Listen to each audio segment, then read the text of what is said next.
Hey everybody, this is Rydo and we're back to another live stream of Shadowverse. Today is Monday, November 16th. You know, as I was listening to the music here and thinking about what it would be like if I was to not play a game like Shadowverse while just talking about the video game news and new games that came out on Steam, it did occur to me that then the audio would be very silent. Like, it would just be whenever I paused, there would be silence with nothing in the background. It would be very abrupt and disconcerting, I think, to most people's ears. But on the other hand, it had never occurred to me that maybe I'm a little bit like over multitasking for a lot of people too. Like that would be an interesting excuse to not blame like my just poor quality as far as a content creator on me and just say, you know what, maybe I just play too much audio and too many visuals, and maybe this as a stream, doing the video game news and all, bounces around for too many people, uh, and maybe there is just a subconscious uh, element there. Like, I have noticed in my old age that when running into people who bounce around all over the place, uh, people with like ADD or what you would call ADD or ADHD, they do tend to seem to become annoying to me. But maybe at a certain level, I am just higher as far as how much I can tolerate as far as multitasking than the average viewer. I don't know how you fix that. That's just a thought that immediately popped into my head. Um, but yeah, on one hand, if you don't want to bounce around, then you either have to get rid of playing uh, Shadowverse now, not Hearthstone anymore, and just get rid of playing Shadowverse altogether, or get rid of talking about the news, or get rid of talking about new video games on Steam. And if you got rid of one of those two things, uh, the last two things, you probably, I made some progress off screen. I actually did play one day off screen just to make sure I got all of the animated cards. Um, and that allowed several characters to level up, which does kind of go to show that there's still a lot of room for progression here. Forest Craft and Portal Craft. Let's go ahead and replace this one. I hope that doesn't screw us over. Swordcraft and Havencraft. Let's see, are we at this moment doing any solo missions or arena missions? No. Interesting. So let's just buy a pack to keep momentum going, and then we can jump right into the game. Yeah, we are making momentum as far as how much gold we have. We are making momentum as far as sitting on packs for the newest expansion to get the new cards when that mid expansion happens. Well, that looked like a very nice draw. Let's double up on that, since that seemed to be successful. Let's not go out on a victory. Let's always go out on a loss when it comes to these gacha gambling mechanics, because you never know.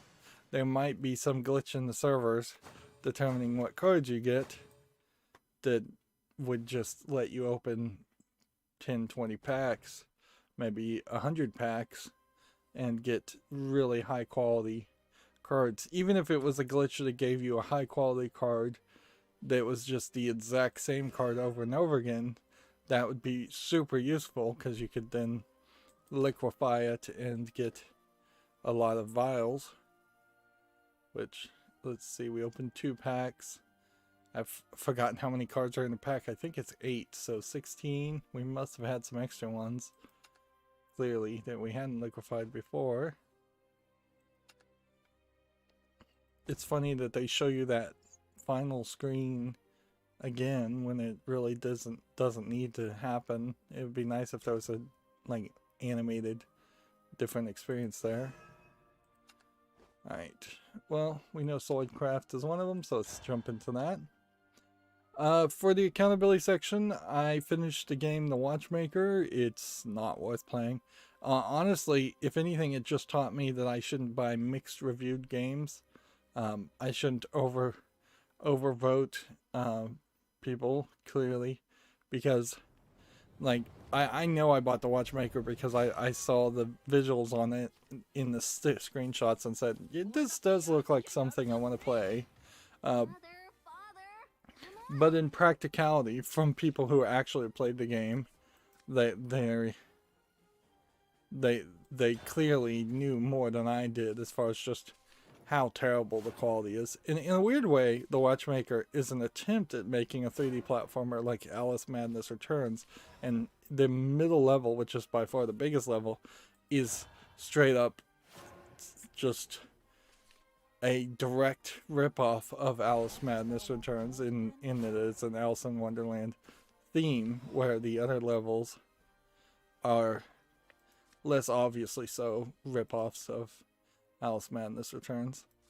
But even American McGee's company really only succeeds at making a 3D platformer as big as Alice Madness Returns is, which honestly not even that big of a game, because they had like funding behind it and a big AAA publisher funding them. Clearly, in the case of The Watchmaker, there was no funding and bad allocation of the funds that they did have, which were clearly minimal. I should have looked at which death action did what. Now furious. Yeah, that probably was the right move. But yeah, The Watchmaker is not a good game. Not something I'd recommend to anybody to play. The writing and dialogue is particularly awful. The story is particularly simplistic. The platforming's terrible. The use of the time manipulation powers that you have are severely underused. The fighting mechanism with the bosses are terribly programmed and not explained at all.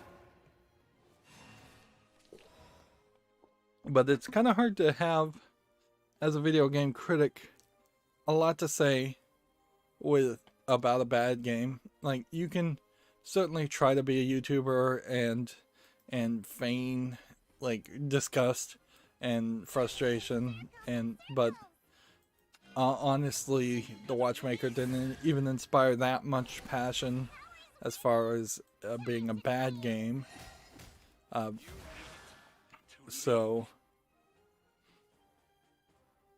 Yeah, there's just not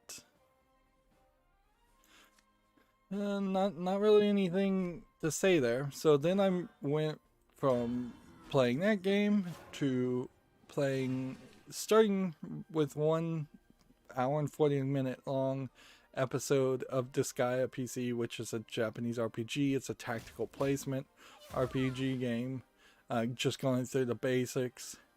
And I'm gonna try and put in some extra time and play Disgaea PC, Disgaea 1, since there's like 6 games there. And we'll see how far I can get in that and how quickly I can just run through a game like that. Because it in particular, Disgaea feels like a game where you could grind a lot, but you may not really need to. So you might be in a much better position to not play that way, and instead just rush through the story. Like there's kind of a significant difference between how long the beat says to play the main story, which is 45 hours for Disgaea, and how to do all the extras, which is like an hour, 120 hours. So you're talking 3 times as long, and being a completionist seems to be around 200 hours, and who knows what the differences are between those 3 different ways to play. And then of course I once again was working on my server somewhat. I finally figured out how to get to trigger a script when a SSH connection is disconnected, or when you actually use the exit command to disconnect. SSH has 2 different ways you can disconnect. You can either type in exit, which will disconnect you, or you can just disconnect using whatever application you've got.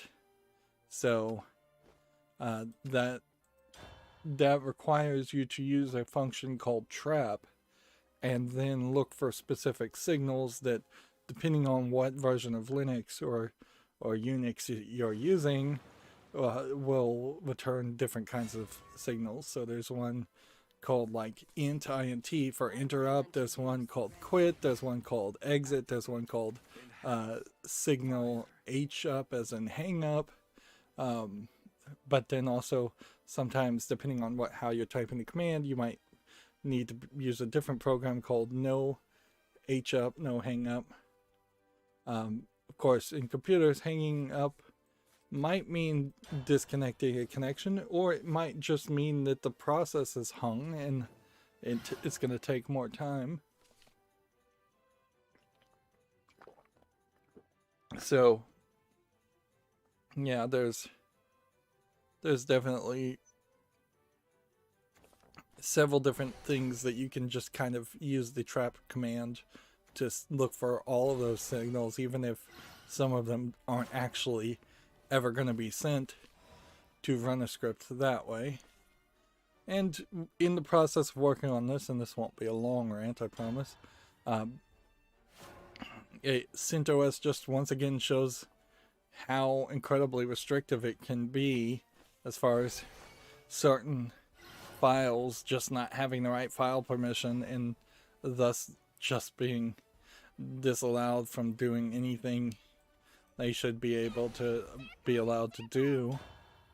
And that's not even scripts and things that I'm making. Like the log rotation application that is, I assume, installed by default. I don't think I installed that extra. Even that had permissions that were just not set for CentOS 7. More and more, I really feel like the idiot path is to use CentOS unless you just want to bang your head against security enhanced Linux. There's not really any difference between CentOS and Debian based Linuxes on the core of them. Like slight program differences. The experience there, I think you'd pick up over the years very quickly. Over 2 or 3 years, you'd just be able to say, okay, well, in Debian you would use this program, but in Red Hat Linux versions, you use this program instead.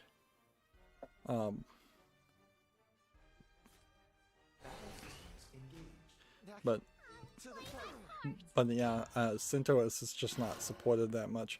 It's also the sucker's bet, because if you are potentially just working in a corporate environment and they have some kind of Red Hat Linux style of program that just you don't have the source code for, so you can't compile it for Debian, or there's some weird library that's not available on Debian, one or the other. If you literally can only install this one program on Red Hat, odds are that program probably also only runs on some extremely old version of a Red Hat based operating system. So even a new version of CentOS or Red Hat Enterprise Linux would potentially not be enough to make it work. But yeah, even if that was the case, using CentOS is just the wrong solution, because you might as well at that point have Red Hat Enterprise Linux and pay maybe $10,000 to $30,000 a year just to have a phone number to get tech support.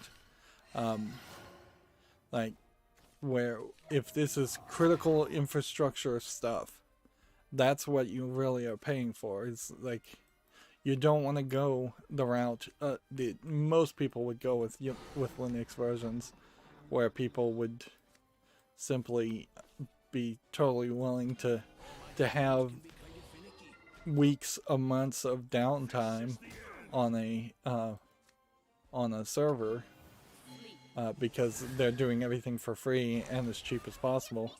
Inherently, it is just CentOS only exists because there are cheap companies out there that want to pretend like they have Red Hat Enterprise Linux while not paying for it. And certainly I have heard IT people complain about paying for support on Red Hat. I'm like, okay, yeah, that makes sense. I get it. People don't want to pay for phone numbers, particularly if they think they're not using those support numbers that much. Most support services or warranty type services are bunk and not worth it. Particularly, I imagine if you do have a contract with Red Hat Enterprise Linux, they probably don't refund you for downtime or pay you back if there's some major flaw. You've probably negotiated away all your rights.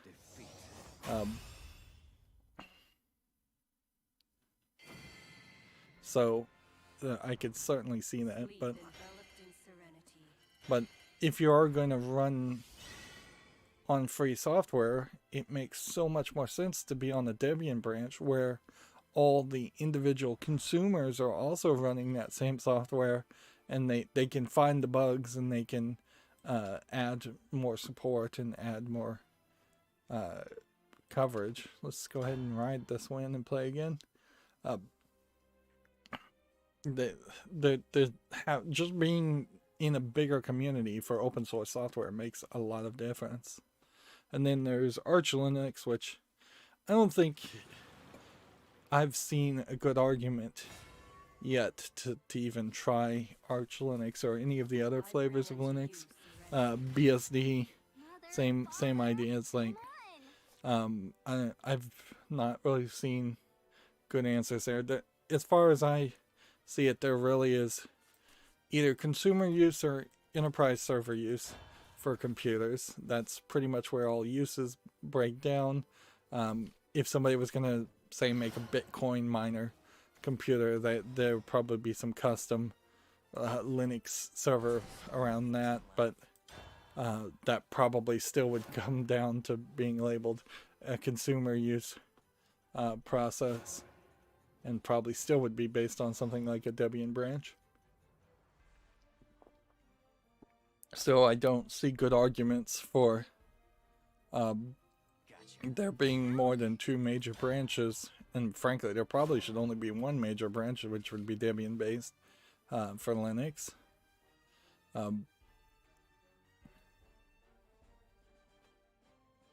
There is also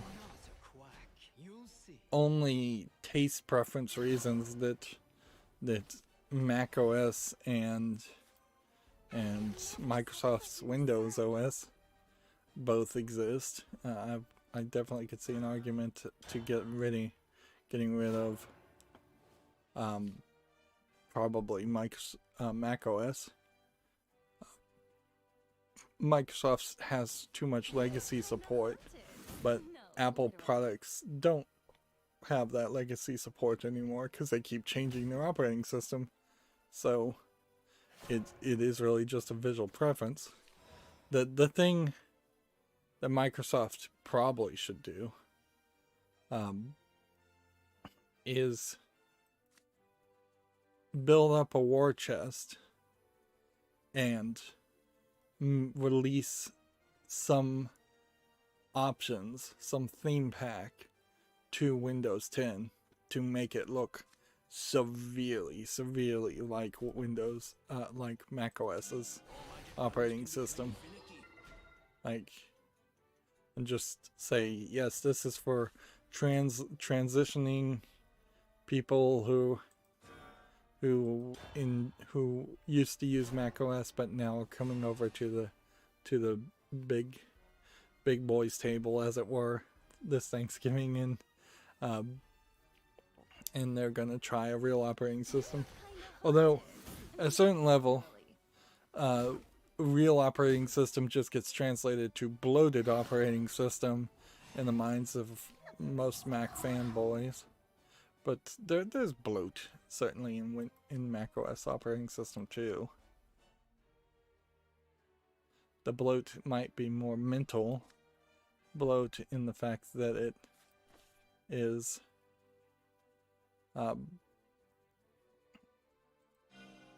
it is the same it's the mentality that comes around with how am I trying to say this? Big trouble now. Play my part. Let's go ahead and evolve here. Give me strength. I'll play my part. Yeah.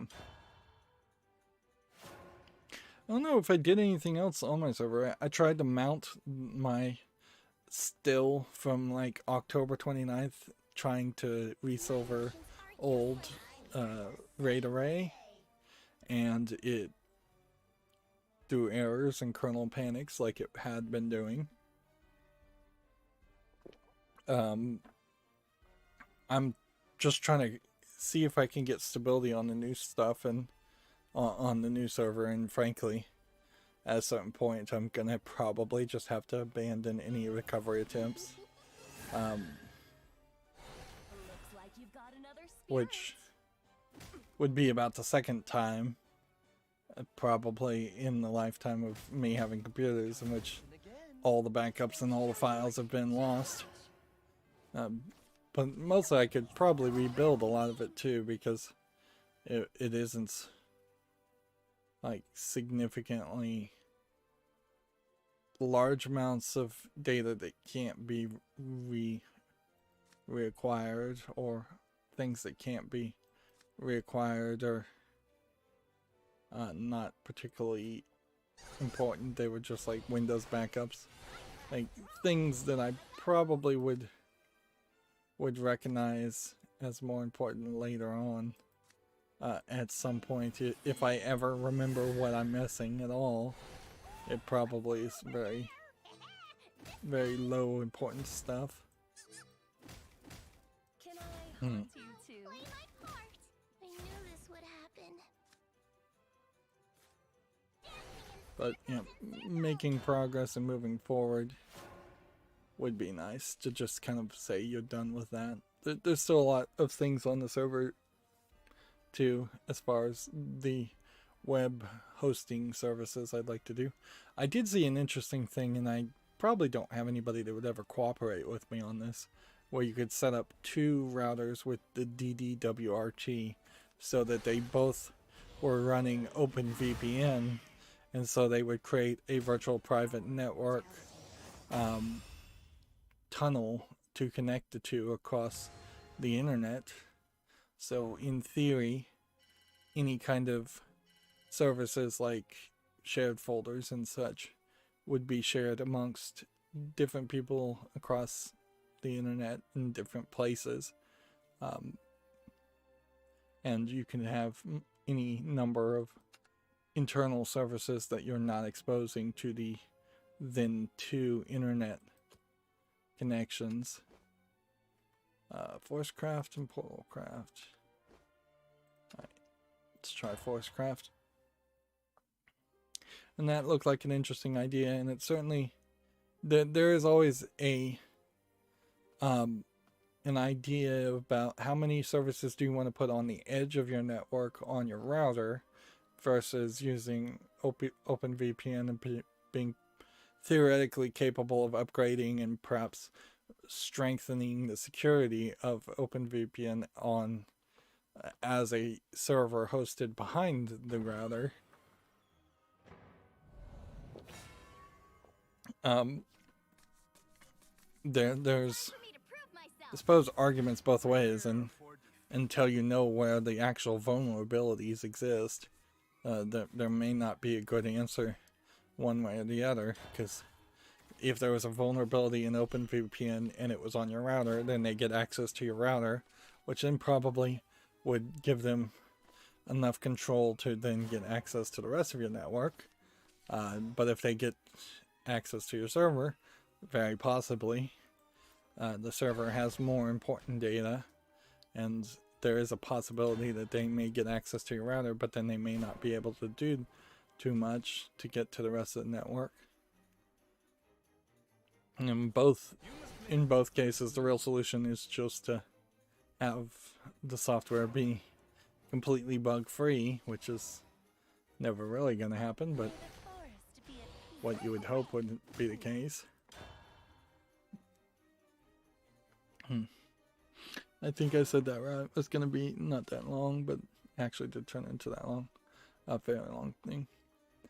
Yeah, this week is going to be a weird week as far as me making coverage anyways. Streaming times certainly have shifted. And they really shouldn't have.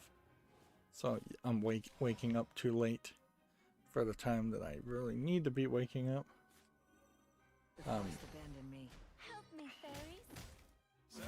But if I'm going to be playing this guy, I'm going to just be playing this guy. I may very well try to play a different game in between.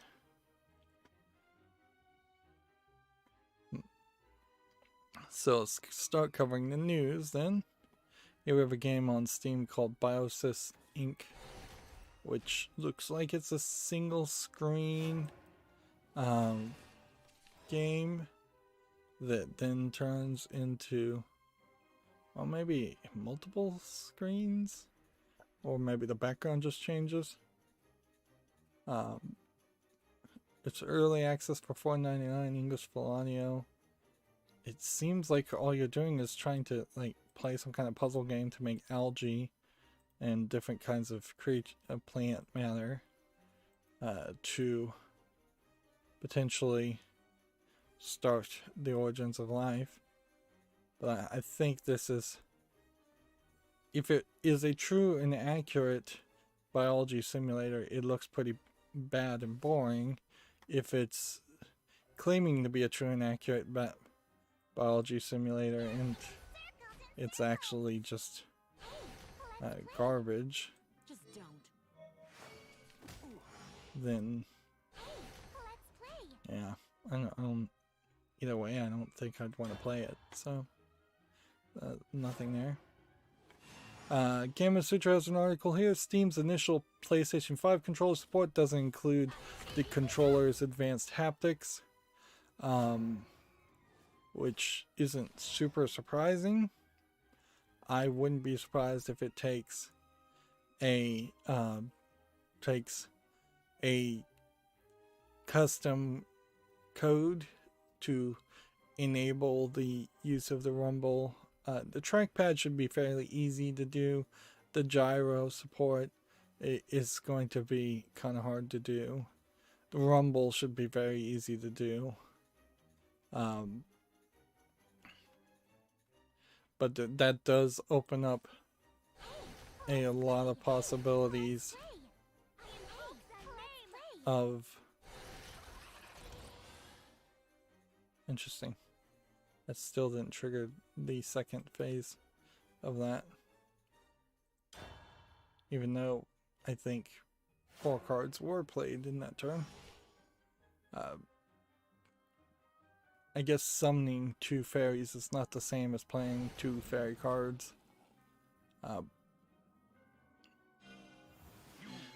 Inherently, that sounds like much more of a doom and gloom story than it really is, though, because all that really means is that there are for the 0 games that are designed to actually use the tilt control and the touchpad on PC, it doesn't work.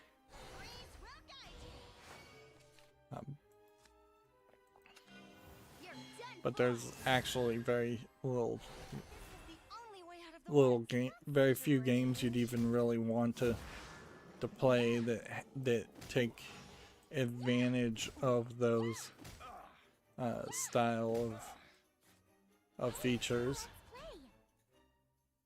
As much as I may have enjoyed a game like Zack and Wiki that used the Wiimote to do a lot of its actions, the fact that a game like Zack and Wiki could not be played at all on PC never brought it to PC.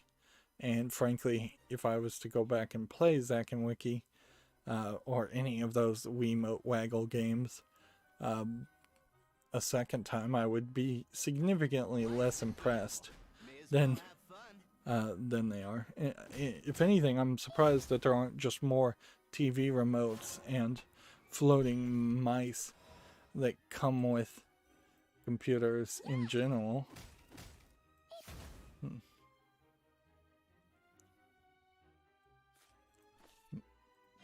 you are, my little trespasser. Good eye. There we go.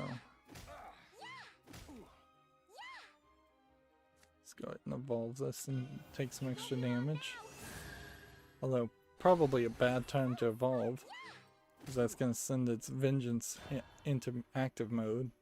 Whereas if I just attacked him once, I could have started vengeance the next turn. Let's see. Tech Raptor has an article here. The Yakuza creator wants to do his own take on Sonic the Hedgehog, which, alright, fine. By all means, give it to somebody. Anybody that wants to do a Sonic the Hedgehog game should be allowed to try it, better than the team that is working on it. Like, seriously, it would be very, very easy to fire everybody on Team Sonic, which I believe is the name of the team that makes most of the Sonic games, and just start over with scratch.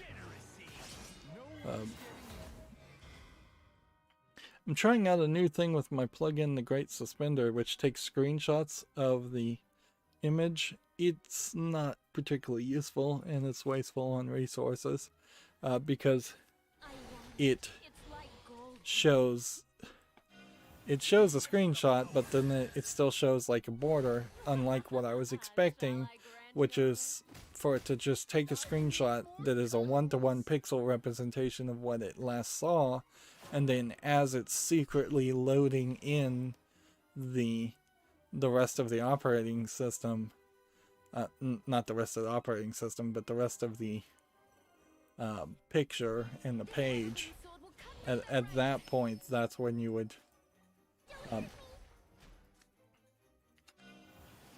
it would hide the loading. That's exactly how a lot of the processes happen in Mac OS, is that they take screenshots of things and pretend like the page is loaded when it really hasn't. And it works very well, and I wouldn't be surprised if Microsoft's operating system does some of that too.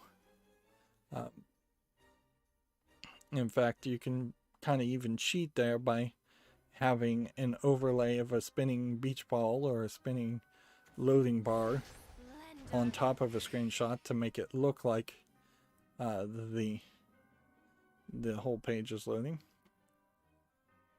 Moving on, we have a Tech Raptor article. A new Demon Souls door is puzzling players, which not sure where the door is, or if it's back here or if it's this glowing thing. What's behind the door number 1?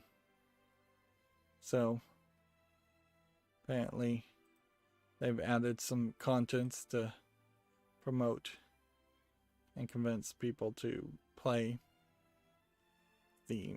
We'll just take that picture and play again. They've probably added more content to just get some more enthusiasm.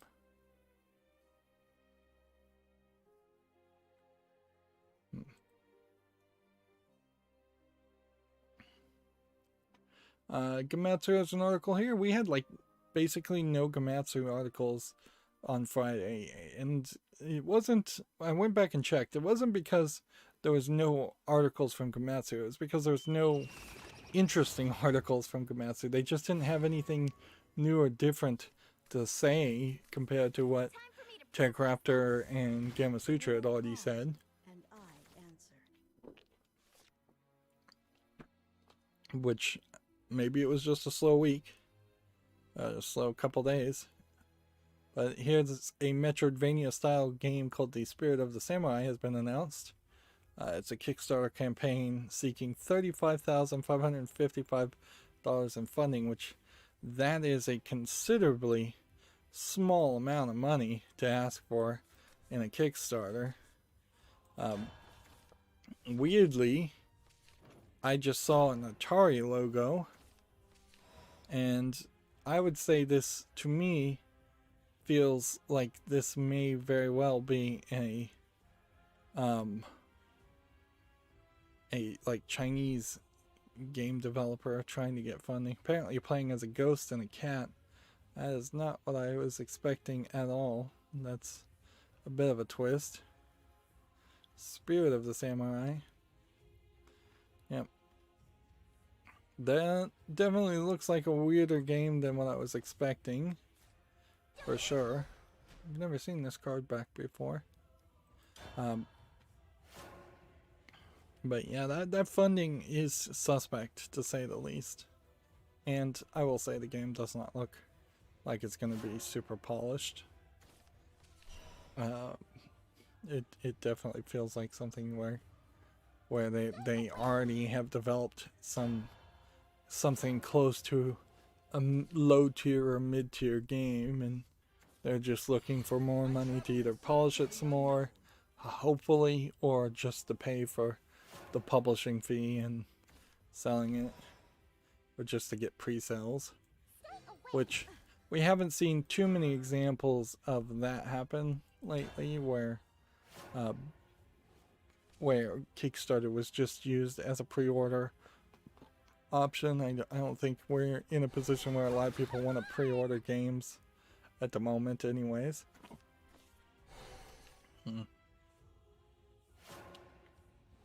Let's see. Next we have a game on Steam here called Still Light, which is clearly a dark screenshot horror game that's labeled free, early access, single and online co-op, English only. It's like absolutely nothing there. Okay. If you need to play 2 other cards, so I would need to do this first.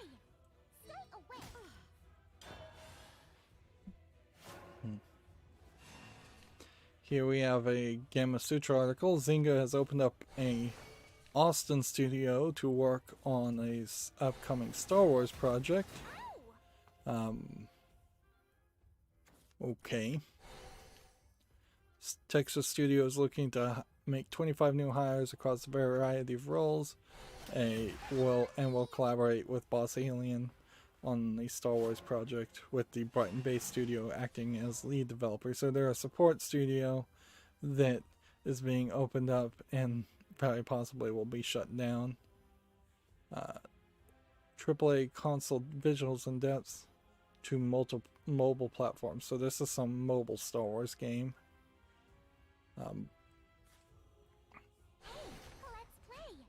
Let's see.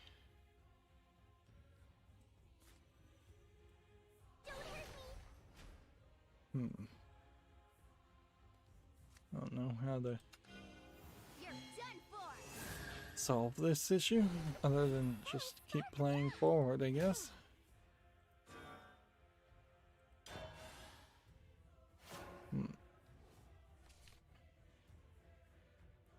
Yeah. Opening up an Austin studio, Austin being a heavily taxed area in Texas, a heavily expensive area to live in for Texas, particularly when you take into account that significant portions of Texas live far, far below what the United States average poverty level probably is, and live very cheaply. There's a big danger in working a job like that to make a mobile game as a support developer and then getting shut down with no job security and then being stuck living in such an expensive area. However, that does not mean you shouldn't do it, because the truth of the matter is opportunity in the United States particularly is very, very centralized in the expensive, typically more liberal areas of the country.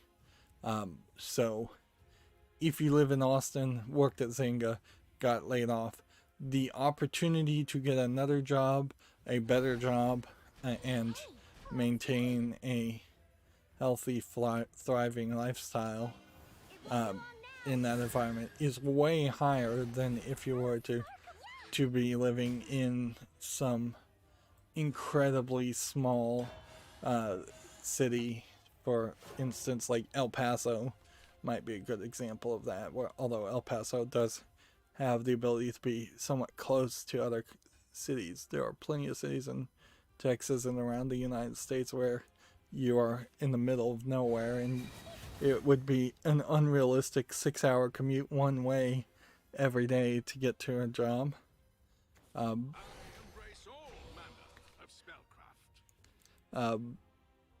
But yeah, so if you wanted to work in the video game industry and the Zynga office offered you a job, I'd say take it for sure.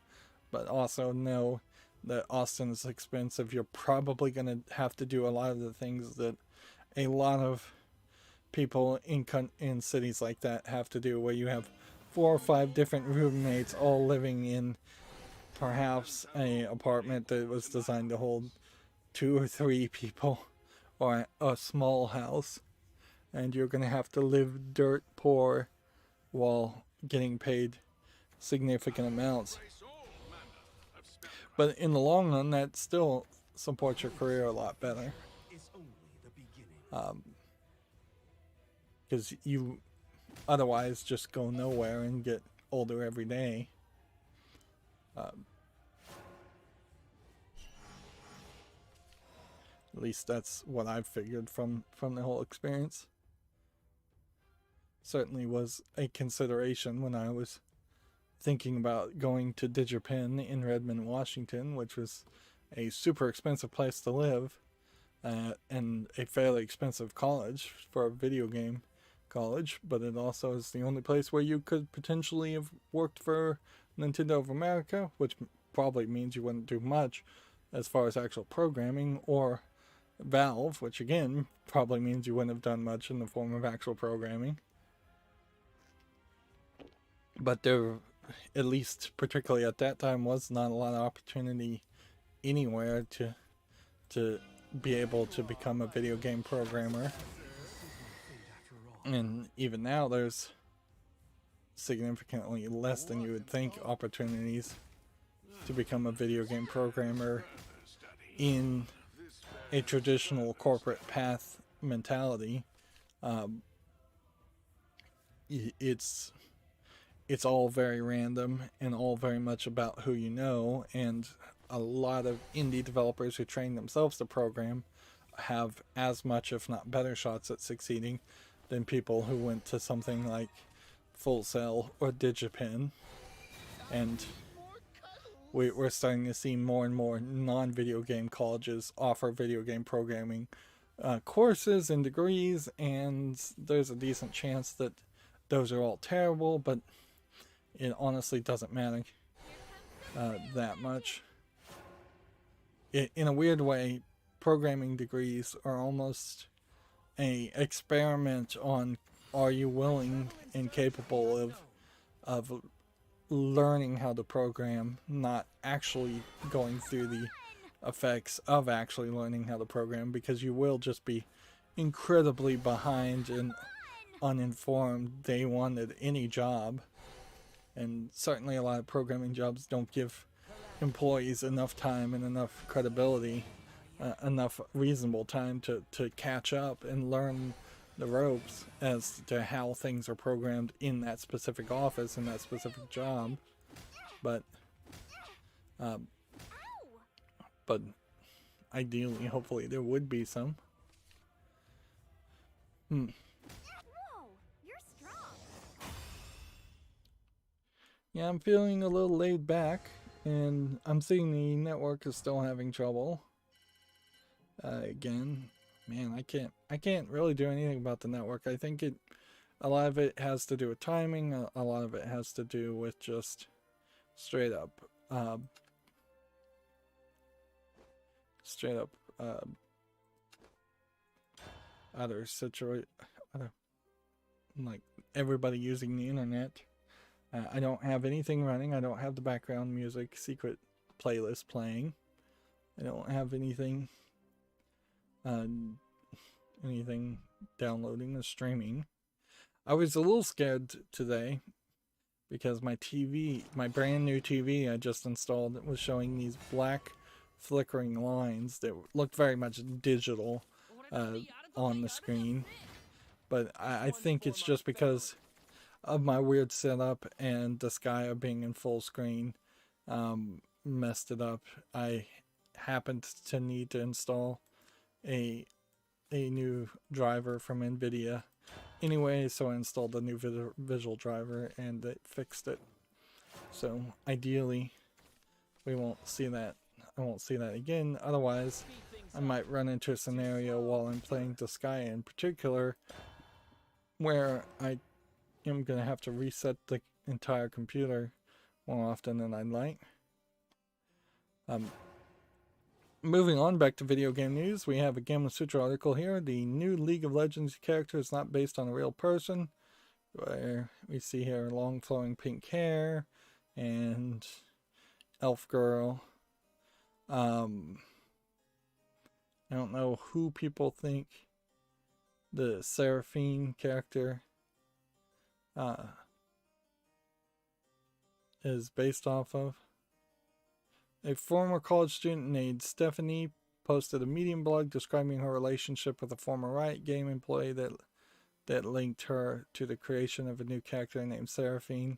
So, and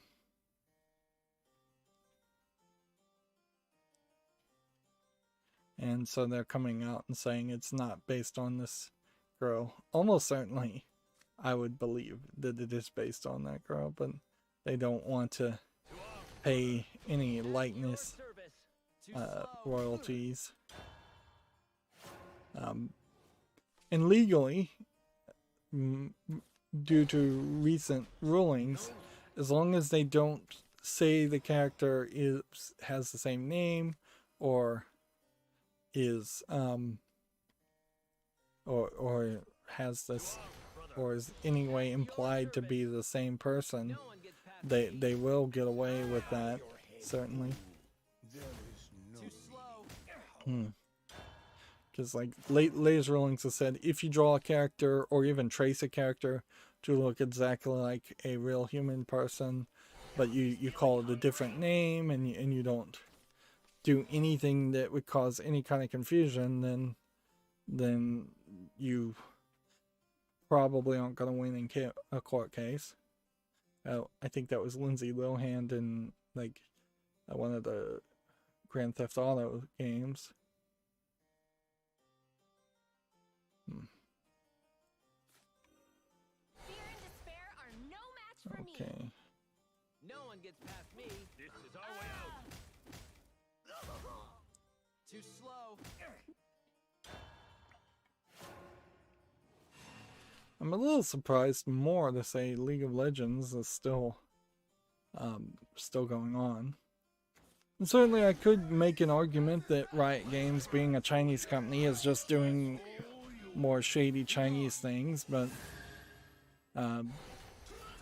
at that level I can only say, well, yeah, Riot Games is doing a slightly shady thing in the exact same way that Rockstar Games, a best described as Western company, does shady things.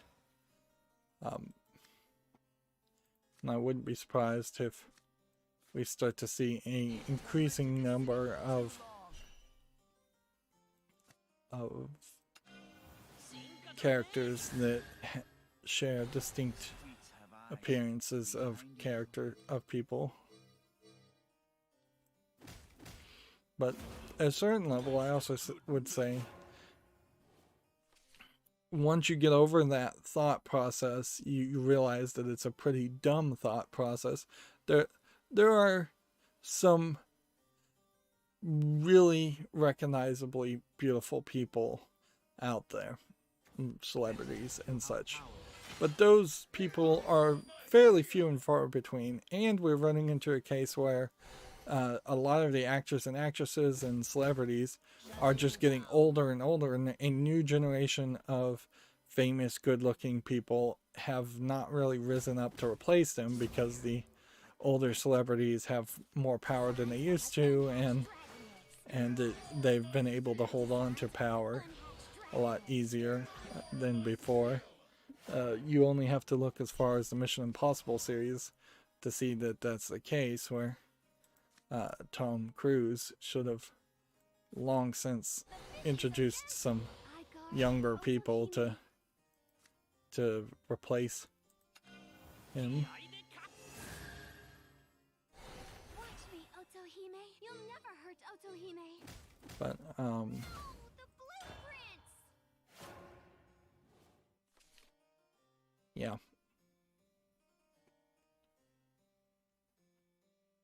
Yeah, but once you get past that point, once you realize, okay, maybe there's 3 or 4 really, really good-looking characters. Once you throw an animator and a creative person into that mix, in that conversation, you realize we could draw better-looking characters. Particularly in the fact that most video games have a completely different art style than hyper-realistic art style. I would definitely not want to see, like, Lara Croft as she's being depicted in her redrawn modern style.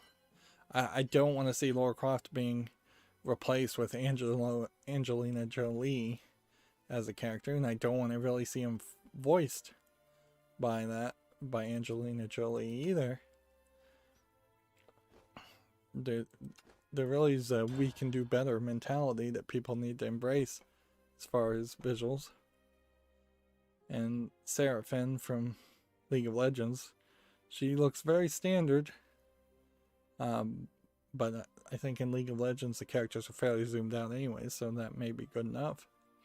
Anyways, speaking of good enough, here we have a game called Space Crash, where clearly the developers thought this was good enough, and I disagree.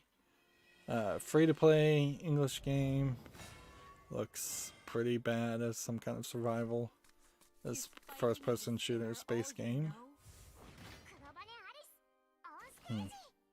Here we have a game called Dorian Morris Adventures, which almost seems like that would be Dorian Gray related, but I don't think it actually is. Not too many people named Dorian these days. It's a point-and-click adventure. It's $7.64. It's English and Polish. And since I'm a sucker for point-and-click adventures, I'll go ahead and put that on the fall list.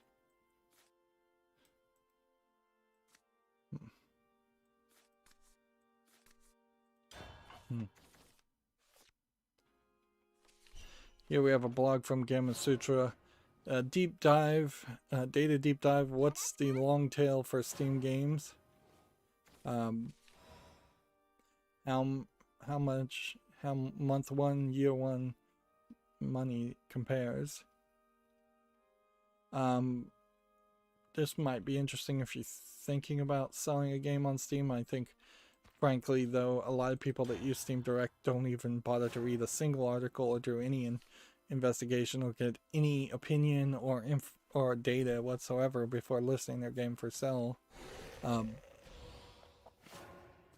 There is clearly some level of a long tail by listing games on Steam, but I don't think it really is anywhere as high as you might think it is, or people might think it is.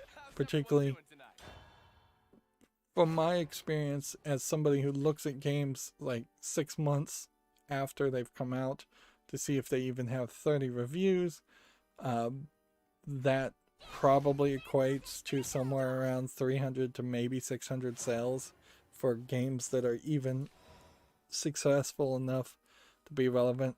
If you have 600 sales on a game that is $1, then you've got $600. Maybe you can multiply that by 5 to get like $3,000. Small amounts of money there when you think about it, particularly for the initial time investment to make a decent game. That's not to say there aren't games. There are quite a lot of games actually that hit it big and will have tens of thousands of reviews, which probably translates to hundreds of thousands of sales. And those games often are selling at like $20. So you may be talking a successful game may get $2 million, $3 million in gross revenue, if not a lot more.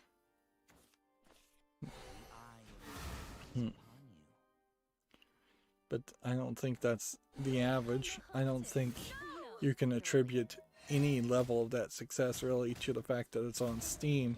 You really probably only are going to get maybe a 50% boost in sales for listing on Steam as compared to trying to list your games on some other service. Let's see. Doesn't this land just fill Let's see. You're done for. like in your own sense of justice to mine? Repent. Can I haunt you too? Next we have a game on Steam called Hero Soul, I Want to Be the Hero, which typically these titles that end I wanna something aren't, or I want to something tend not to be that good. And on first glance you might say this is an RPG Maker game, and it might be an RPG Maker game using a newer version of RPG Maker, but the video trailer actually manages to show some somewhat interesting gameplay. The graphics don't look particularly good or interesting, but where was it? I saw it. I swear I saw some gameplay in there. It must be here in this second video. But yeah, it does kind of have a like fast action RPG experience. They're not going into battle screens. It does kind of feel like a top-down Zelda game, which at a certain level that is probably what you would need. And then here we have a slime boss battle. So this is early access, $8.99 English full audio. Early access for a JRPG or an RPG in general doesn't make a lot of sense. So that is something to consider also.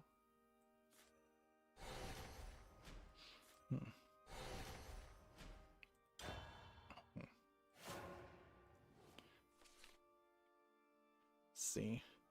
Open Critic has an article. A new Mortal Kombat 11 trailer pits Rambo versus the Terminator.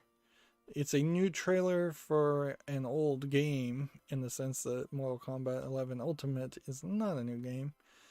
For a brief second there, you could definitely have made the mistake, and I definitely did, to think that that maybe they had started putting out trailers for Mortal Kombat 12.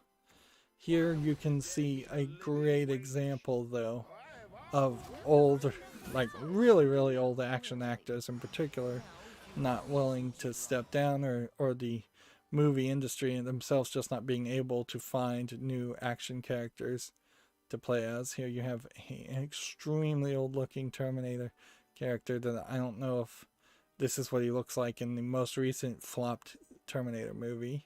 And here you have a incredibly touched up and way more muscly than he probably ever was Sylvester Stallone, I think Stallone is his name, Rainbow character.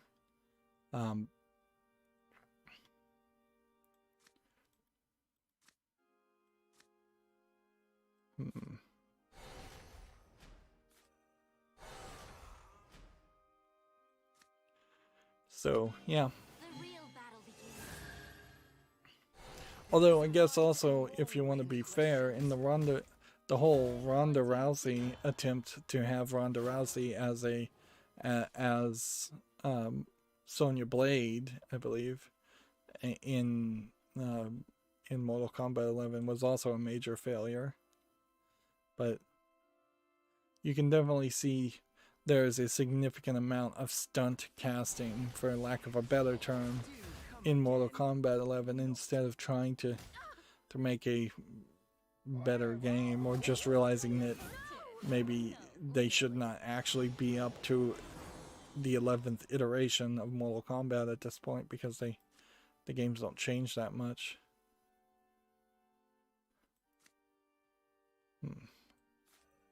It is not my place to show mercy. Okay. Resign yourself.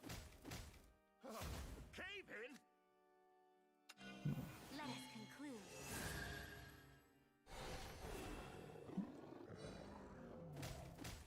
Can I haunt you too?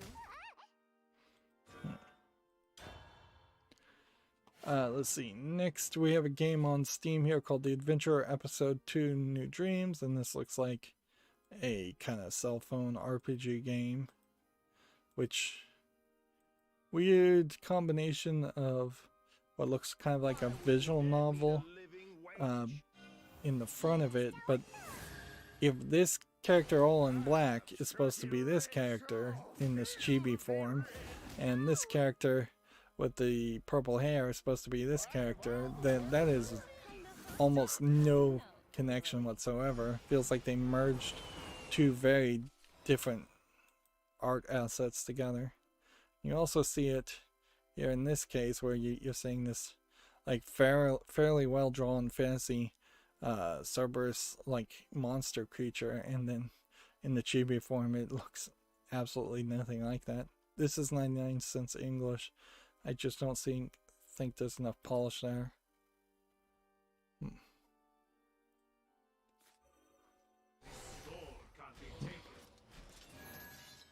Rush to all other characters.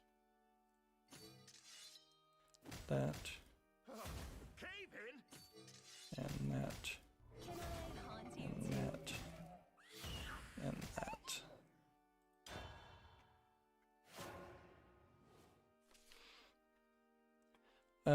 G4 TV started tweeting again. So 5 hours ago, they did Ron Funches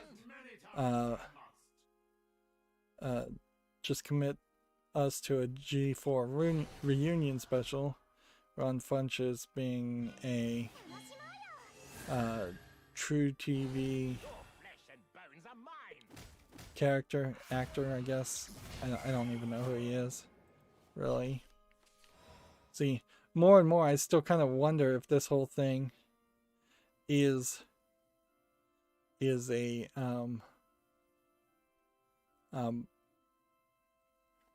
is just employees of G4 going crazy, having nothing better to do, and trying to will G4 into existence. I also wouldn't be surprised if this actually a G4 holiday reunion special might be all that this really is this like reunion special between different people. May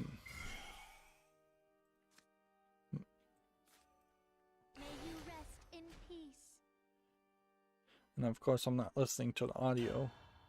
I could be listening to the audio, but that would be incredibly distracting, and I'm already too easily distracted. A lot of that, certainly, a lot of the comedy here around G4, as they're just showing more and more clips, is of a time and place, and I don't know if that's something that's really going to work. Literally. I wouldn't be surprised if G4 though really is just going to be reruns. And then there's this tweet where they listed job listings on September 4th, and they've been quiet between then July the 31st. They've been quiet before that. And then July 30th, July 27th, July 24th. And it was when it started, this whole idea that G4 might be coming back. Although, I still wouldn't be surprised if it is just all reruns. Just all reruns of old shows. Somebody got the rights to G4. Somebody's going to put it on Facebook, or maybe they can put the reruns on a channel.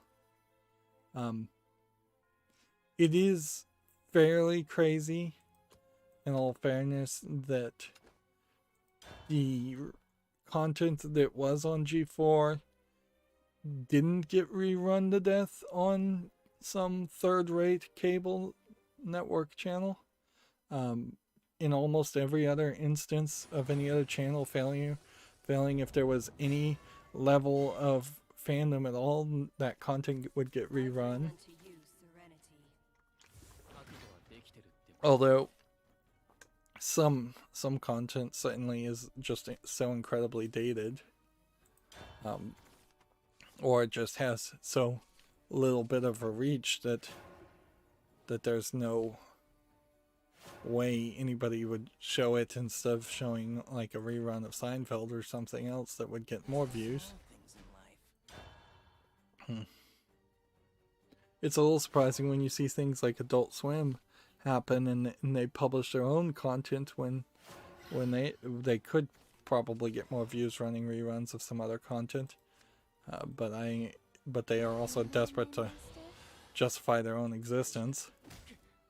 So that's why they do that. Moving on, Take Raptor has an article. Trine 4 DLC Melody of Mystery announced. Trine 4, I think, was a decent Trine, unlike Trine 3. But I still haven't gotten around to playing any of the Trine games. And it still feels like they are probably trying to move a little too fast as far as making more content. 6-level story campaign DLC. Yeah, if that's like $2, that would be fine. But if that's like a $5 game piece of DLC, then you're paying quite a lot for each level. Which, yeah, there's definitely problems there. Wanted to mention 2 things. One, I redid my uBlock Origin cosmetic filters so that the logos now show. That should also center the pages on tweets a little bit more to the center. And 2, apparently macOS users are having crashes on Big Sur when using the browser source. While this does not appear to affect all users, we do not recommend upgrading to Big Sur until we are able to release a fix. I tested out this virtual camera feature that they introduced too. It's an interesting idea. I don't know if it particularly is useful for most people, because all you're effectively doing is streaming your video, whatever finalized video you have, on one computer, potentially to another computer, or you could run a different instance on your computer, but then there's really no reason for that at all. That would just be overly complicated solutions in most cases. GitHub has come out and said they're going to stand up for developers. YouTube-DL is back. This was the one that the DMCA, the recording industry, the RIAA, used the Digital Millennium Copyright Act law to try and take it down.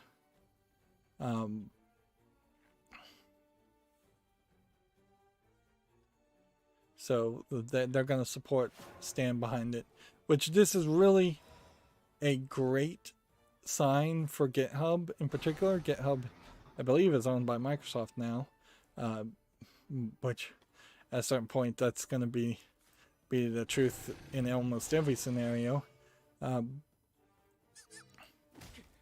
But yeah, there's Begin. this is a great sign for GitHub, because I imagine GitHub has not had too many Digital Millennium Copyright Act claims put on its open source software. And if the claims were made, they almost always, I imagine, were at least fairly legitimate sounding. Where the RIAA is trying to destroy software that's all already available and installed on billions of machines, I'm sure, just because they don't like it, and because they are just inherently always trying to use the law as a bludgeoning tool and to their benefit.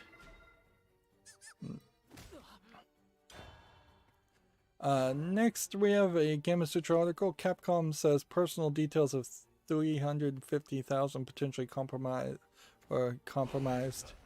after a recent hack. Which I swear we heard this article.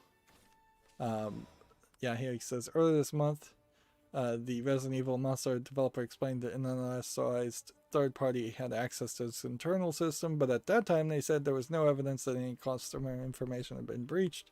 This is your standard method of operation for almost every company, is that they've been breached. They know from day one that customer information has probably been stolen, and then they just slow roll it because the lawyers tell them to, or because they don't want to be embarrassed.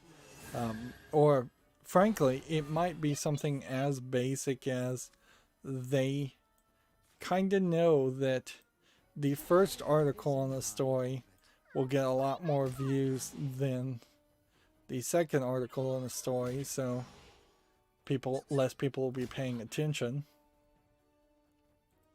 But yeah, clearly they've come now and shown that there's actual people's data has been actually lost. I wouldn't be surprised if they come back and announce a even larger number later on. Magic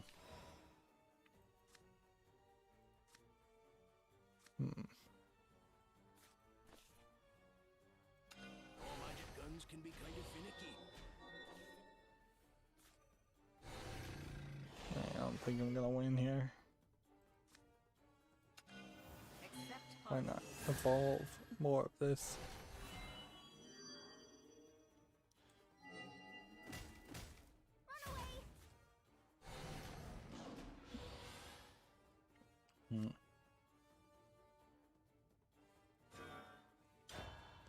Here we have a videogameschronicles.com article. THQ Nordic claims the Time Splitters 2 remake reference was a joke. When we are ready to talk about Time Splitters, we will make sure to get heard. Which, yeah, that sounds like they were either being crass or they were trying to get a Time Splitters 2 greenlit and failed miserably on it. One or the other. But the fandom for almost any series that isn't currently being developed on or published is usually 100% rabid and foaming at the mouth for new content and announcements of new games. So there literally is like no room to make that kind of joke for almost any game in existence. If you're going to make a joke like that, it has to be for something that is just so obviously the worst game ever. It has to be a joke for something like Duke Nukem Forever. If Gearbox made a joke saying Duke Nukem Forever has been greenlit, Duke Nukem Forever 2 has been greenlit, you could make that joke, but even in making that joke, you almost certainly have to at that point go And that greenlit has now been rescinded and the game has been canceled in the same breath, because you can't even leave people hanging. Perhaps we are at a point where comedy and jokes are just not acceptable as much as they used to be, but also there's a lot of just bad comedians out there, and they don't understand timing, and leaving people hanging with a implication that something might happen is not funny to anybody other than sadistic game developers, who certainly the game developers probably know that there was little chance of a Time Splitters 2 being made, but we live in a weird world where that definitely could be the case. For me to prove myself. Not getting very many victories again, Come which on. stinks because we're still trying to get the treasure chests. I do believe, as far as the weekly maximum amount of battle pass points that I could have gotten last week, I got like 2,000 out of 3,000. So you pretty much would have had to play every day. Perhaps not win any more than I did win last week, but play every day still to get the maximum amount of experience every week to get the battle pass up to however high it can get. Which, if there is a limit, we know that it just can't go forever. Unlike Magic the Gathering Arena, where those battle passes were unlimited and you could theoretically play Magic Arena 24/7 in shifts with different people if you wanted to, and get that battle pass up higher. I don't know if that would have been the most efficient way to get you cards, but at least it was a possibility. I think we mentioned a couple days ago that Cyan asked people to make cakes in the form of the Mist Island, and he got a few receptions.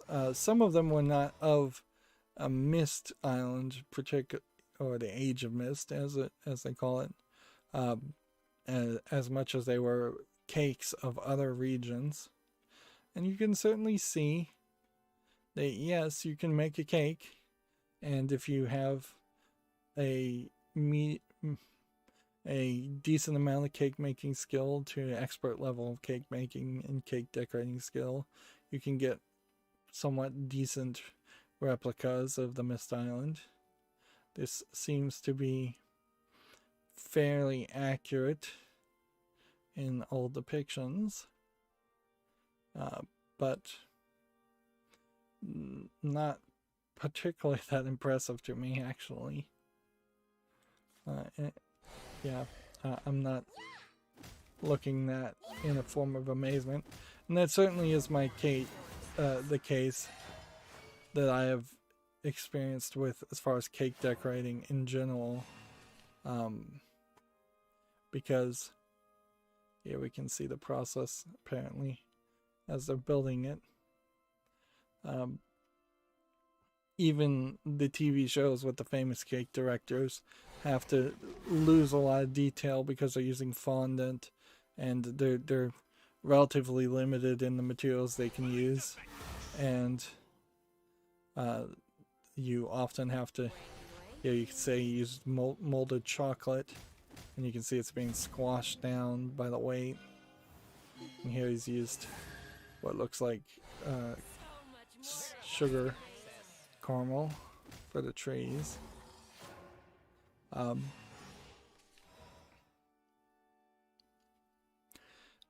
In a funny way, Lego is not incredibly different from playing with cake decorating, but I would say Lego does have that extra benefit of there not being really as much structural issues, but then most Lego falls under the category in which it can't do detailed angles, but you can do quite a lot with the variety of pieces available from Lego, so you can make a lot of things look fairly accurate. A Lego Mist Island probably would look a lot better than a Lego cake, but it's still, until you built something that is almost approaching a one-to-one scale of what the island would have looked like in the real world, you probably can't do all of the detail, and that's where you see a lot of micro scale Lego sets, and almost all sets are kind of minifig scale or micro scale, and both those kinds of sets have to get the general idea of what's going on, instead of Let's play.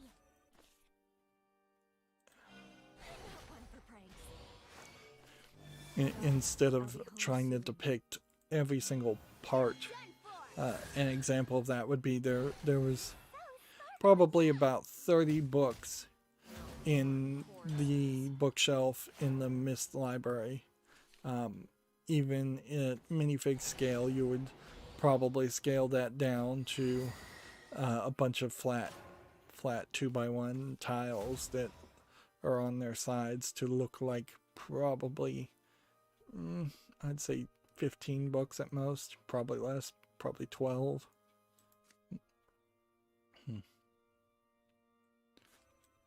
Let's go to the ends of the earth.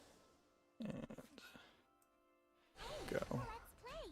The power of nature. You beckon.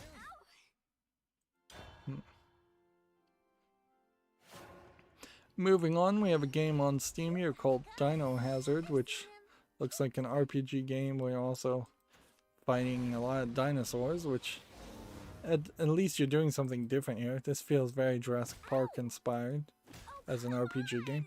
I really have to applaud this idea. They're calling it cyberpunk, but whatever. Instead of just another fantasy RPG maker game, Dino Hazard at least has a different environment. $9.99. By the way, I can see the beginning of the end of the news, so if I just manage to not waste a lot of time here, we will potentially be done fairly quickly.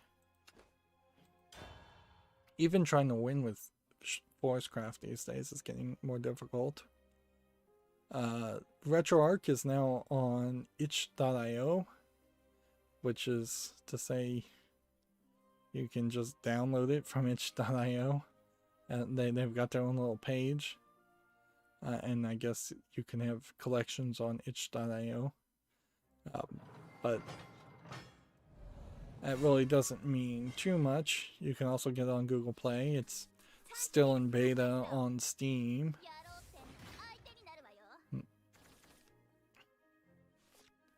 Next, we have a game on Steam here called Fish and Groove, which is apparently a music game where you play a cat with a guitar and you're matching rhythms on 4 beats. Yeah. Even if you're playing like Guitar Hero, though, you do more than just press 4 buttons in time. There's several other actions that I'm not seeing actually available in this ripoff game. This is 89 cents English only. Yeah, it seems far too simplistic. Feels like a tech demo more than an actual game. And I think it's also definitely worth mentioning that that the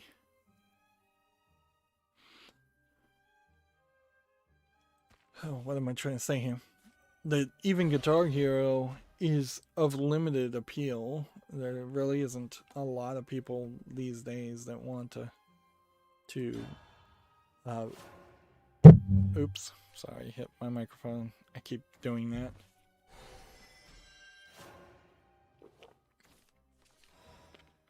They've soundproofed and foamed all of the outside, inside of the microphone thing, but they have just pure metal on the outside. And I probably need to get like something like a stocking or something, some kind of cloth fabric or just wrapping of some sort to make it so when you're touching it here when I'm just even slightly rubbing it, it translates to a lot of noise. The real solution would be, if I wasn't using a Blue Yeti microphone, would be to have a vibration mount, and that might be the next unnecessary upgrade that I put on my microphone, is just a vibration mount, so that then you can just bounce any part of the microphone stand and it won't affect the microphone at all. But that you would have to have a custom vibration mount, not just a standard one, because the Blue Yeti is such a weird shape. But I bet they make them. Let's play. You're done for.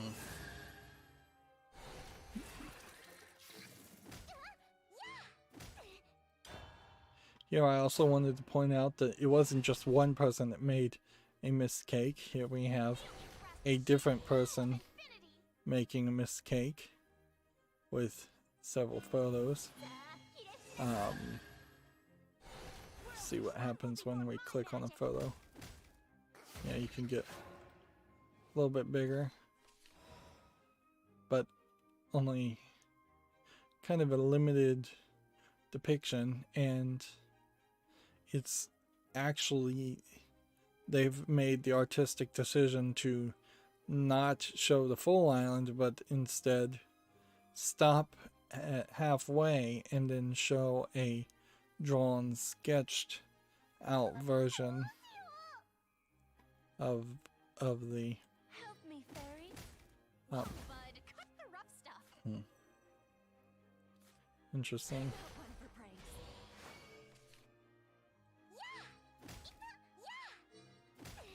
I played wrong there. That's an interesting idea. I don't know if there ever was a point that indicated that you drew any kinds of maps or pictures of islands when creating them in the Mist universe. I think that's probably exactly the opposite of what you did. I think you always had to use words, and very special words and specific words in the Mist books to create the islands. And one kind of assumes that some of these structures on the Mist Islands are things that were man-made after the age themselves were created, but maybe not. Maybe there was literally no construction going on or changing of the environment going on. At a certain point, a lot of the Mist Ages do kind of feel like they were stationary, stagnant, dead points in time where no growth or change could ever happen. Let's go to the ends of the earth. Okay. The power of nature. This bears further study. Here we have a game on Steam called Our Life Beginning and Always, which is tagged as a romance, relaxing LGBTQ+ visual novel game. Seems like there's a certain point here where the characters flash back, which is always a slightly dangerous situation, where here you have a much older version of that character here, and I travel in search of the unknown. then you have a weird character face generator, which means maybe you can make yourself look like whoever you want, but then you never get shown. If anything, it looks like these characters are getting particularly older, so it seems like you might go through an entire lifetime. This is free to play, but then step 1 is $3.59, and then step 2 is another $3.59. So English full audio. Put this on the fall list, but I think there's probably some intentional like poor business practices as far as really selling the game for nearly $8, but then saying the game is free when it really isn't.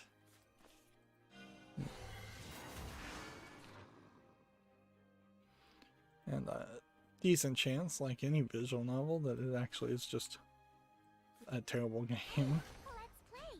So that's another thing to certainly consider. It won't be long now. So sparkly. Yeah. This bears further study. Next we have a game on Steam called Shrimp, which looks like a game where you play as a shrimp. And generally speaking, I would call that just a low effort joke game, and might even call it an asset flip, but I really want to know at what point did somebody bother to animate a shrimp, and what point were they really going to use that in the game. Doesn't look like it's particularly well animated.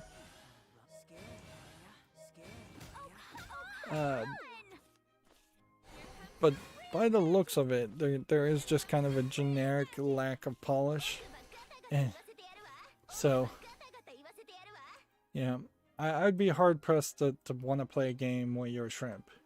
But in all fairness, I would say if some weird Japanese developer had made a game where you played as a shrimp and they had put a lot of effort into it and it was very visually polished and it looked like it had an interesting story, then yeah, I could see myself being interested in that. But none of those things are the case here. So I'm gonna say no to that. Speaking of saying no to things, there's definitely some questions about whether there will be a big Black Friday style sale this year for Steam. And if there isn't, I think I'd be very happy to just say no to buying any games and maybe wait till a Christmas sale instead. It's not like I'm itching to get any new games really at all. Although once I start looking at the games, I probably would see a couple that would catch my attention. It's really just a great year to either catch up or work on your backlog. Here we have a game on Steam called RGB Simulator, which seems to be just a asset flip of some kind of software you would use to test whether you want like a red tinted lighting source or whether you would like a blue or green tinted lighting source. $4.39, 22 achievements, they're all numbers, English full audio. That is some of the worst quality games that we've seen in a while. Alright. Here we have The Guardian, and we don't cover that ever. They have this article from Oxford. Video games can benefit mental health. Now, this is a great title, feel-good news story to put out there. But I think in all forms of science and honesty, it is important to point out the truth of it. All the games they tested were Animal Crossing and Plants vs. Zombies Battle for Neighborville. Now, in all fairness, I will say the only thing negative you can say about Animal Crossing really is that it might be repetitive, grindy, and perhaps feed into people's obsessive behaviors of kids and people in general. Plants vs. Zombies, also repetitive, but also has microtransactions in it, so that was not a consideration either. What they didn't do here is a broad sample size of people who just play video games in general, or fully. I've yet to see like the full explanation on how they determined it was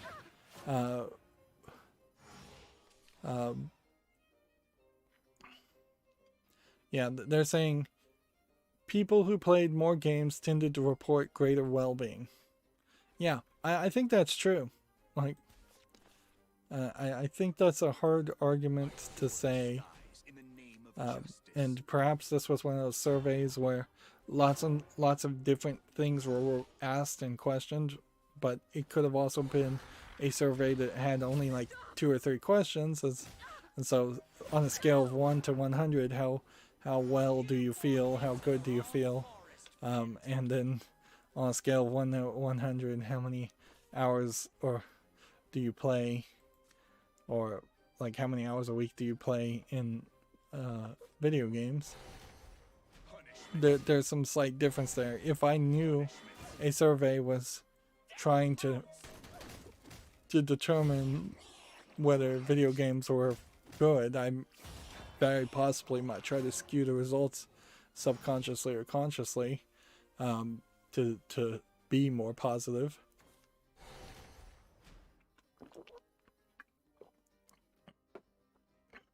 A lot of these revelations are not revelations at all, because it really comes down to asking a very simple question, and the answer to that is the answer to pretty much everything else. And that simple question is, are you a normal human being in the society that you live in, or are you an outlier? And in almost every society in the world, playing video games is part of what the average normal human being experience is for almost every age group. And so if you're for some reason outside of the average there, you probably are not going to have as good of an experience in life as the average, because people tend to move towards what is good for them, what they want, what they need. Perhaps not always perfectly move to what they need, but generally speaking, people tend to move to what's good for them and away from what's bad for them. Sometimes that is because people are drinking alcohol or doing drugs and then killing themselves off, removing themselves from the general average society. But very few people are going to make the argument that a crackhead is actively and healthily engaging in average societal interactions. So yeah, what does that all really mean? It means if kids around you are playing Pokemon, you should let your kids, if you're a parent, play Pokemon, regardless of whether you like it or not. If you have kids and their peers are watching Cocomelon and you hate it, or if they're listening to Baby Shark every single day and you hate it, it's too bad. For the health of the child, you should be letting them have a normal, average life. I suppose I've lost this one. And anything short of trying to give your child a normal, average life in almost every scenario is a level of selfishness on the form of a parent. And let's face it is parents that are going to be making these decisions about whether kids should play games or not. Adults will have their own agency to make those decisions themselves. And I think there's not a significant number of adults out there that think video games are bad, for with the exception of like Joe Rogan, who seemingly, like, we won't get into that, but Joe Rogan's explanation for it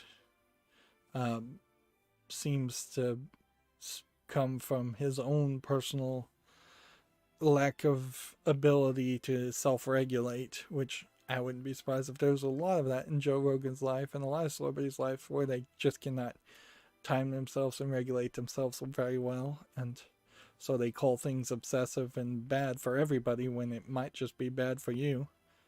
Let's see. I guess we'll try another Havencraft since we just won. But yeah, wanting your child to be outside the norm is not good. Like, you want your children to succeed and you want to support them, but as far as what you bring to the table, it should be stability and averageness. If your child, for instance, started to show aptitude in playing a sport, let's say soccer, you give them the average. You give a child the average experience of being on a soccer team, and if they start being really good, you support them. And if they say they still want to do it every year after year, you support them and you let them keep playing. And if they start getting really good and winning tournaments, you support them. But at no point do you bring anything new to the table there, or should you bring anything new to the table. You gave them the average, which was almost, well, a significant portion of people play soccer at some point, either on a summer team or just play soccer in general. Then it's all based on the motivation and the level of success that the child brings to the table after that point. Maybe every now and then you might give them a pep talk, but you got to be extremely careful on that too. You got to make sure that this is all about them succeeding and 0% about you living your life or your fantasies through your children. The same is true for education. You want to give them an average education, even if in your area, in your school system, the average education is pretty poor. You don't want to become a tiger mom or a tiger dad and push the kids to take extra classes and hire them tutors and have them study insane amounts of time and go to extra education unless they have like a learning deficiency and are falling behind. That's a different situation. The Japanese are particularly bad in that case of pushing their kids to get the best perfect scores they can possibly get, which just causes an incredible amount of stress and pressure and causes a incredible amount of suicides that happen that are severely, in my opinion, underreported in Japan.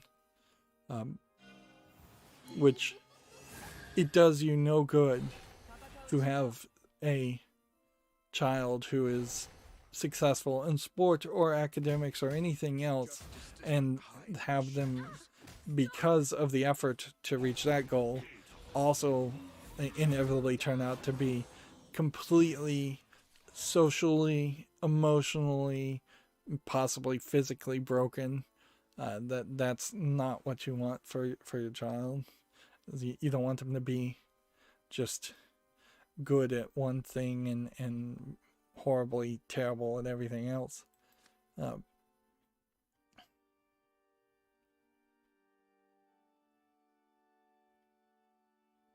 see. My sword serves as a powerful talisman. Do we want to evolve? Yeah, if we evolve this one, you'll have Bane. In the gods I trust, cleft in twain.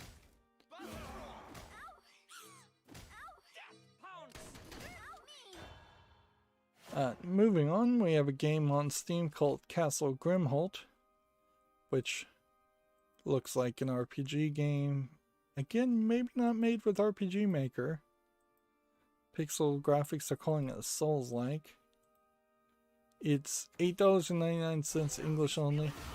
It's a little expensive, maybe 50 cents more expensive than I'd like to pay for a game that looks like this. but I'll put it on the following list and we'll see. Of course, it could be nothing. Next, we have a game on Steam called Forgotten Soundscape, which seems to be just audio files that play with some asset flipped 3D models. You mix the soundscape and music a simple way. $3.49, English only. Yeah, I don't think there's a game there. Another concession. Will be freed from suffering. Sweet.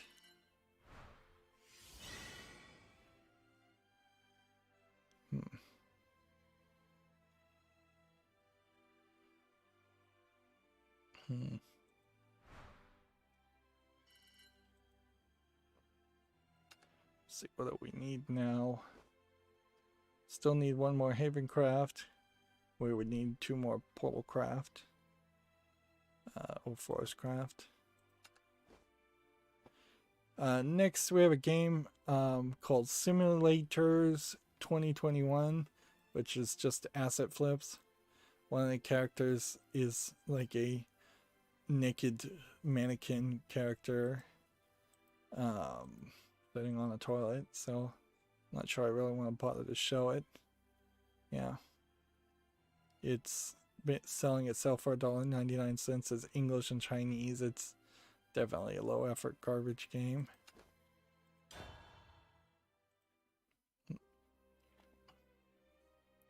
I suppose it is also worth mentioning back in the Oxford thing is the real question certainly is, what is the worst case scenario that could possibly happen for kids or adults playing games? You need to get some of those outliers and do some research on the outliers. Are the people who are playing the sex games, the adults who are playing the Japanese sex games or the adult sex games in general, what is their lifestyle like? Have they been, is there any example of anyone who plays those inherently on a weekly basis, on a daily basis? Is there any example of any of them not being incredibly lonely or incredibly pathetic in some other way? Or what is the example of, which is probably more relevant, of the people who are playing just Call of Duty every day or just Madden? Because that's a heavy percentage of the gamer bros players, and so you kind of need to do the breakdown there and not so much focus on how much does it affect children to play games, because children have a tightly scheduled structure and lifestyle usually. They have to go to school, that they're often forced to go to other activities, many other activities, through school and through parents. But a adult that literally can just play Madden and go to work, or maybe not even work at all and just play Madden, or just plays a bunch of Call of Duty, or just plays first-person shooters, or just plays wrestling games, those are the more obsessive personalities that are probably in the danger zone of having video games be a contributing factor or symptom of other issues. I imagine there are also several people with like autism and other actual disabilities, kids or adults, who probably play games because they're just obsessive on it, and it's one of the few things they can do. At a certain level, there might be people that are so disabled that all they can do is play video games, and they just physically or mentally are not capable of doing other activities. And so that should be a consideration too. There's a lot of different scenarios that need to be mentioned and investigated more on surveys like that. And particularly in the case that you have often tabloid journalists try to report on stories of kids obsessed with video games, and they do it in a very unscientific, unethical way because they have the answer that they want to get before they even interviewed or had any subjects to talk about. So, this is my fate after all. Next, we have a game on Steam here called The Last Wulin, which looks like a low-effort Chinese simulator, maybe RPG game. $4.99, English and Chinese.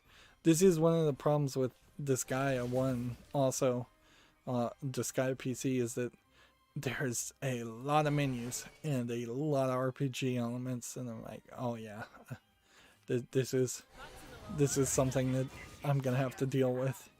You know, when playing an RPG, is that you might, particularly a RPG like Disgaea PC, which is not a particularly new RPG, so it's missing a lot of the optimizations you would expect to see in more modern RPG games, action RPG games. But even the most modern games still have armor and stats and things like that, and they just have better optimizations on how the menus work and how efficient or how often you have to look at stats. And Borderlands is kind of a great example of that, where all the guns have stats, but in reality you probably don't have to look at any of the gun stats, and you can just play with whatever you want, whatever you picked up latest, and you'd be fine.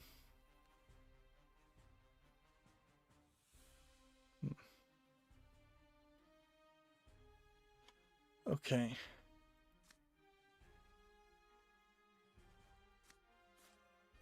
If I play that, I can't really do anything, so I need to probably play that. Then evolve that. Real battle begins. In the gods I trust, cleft in twain. Do that. And then do that.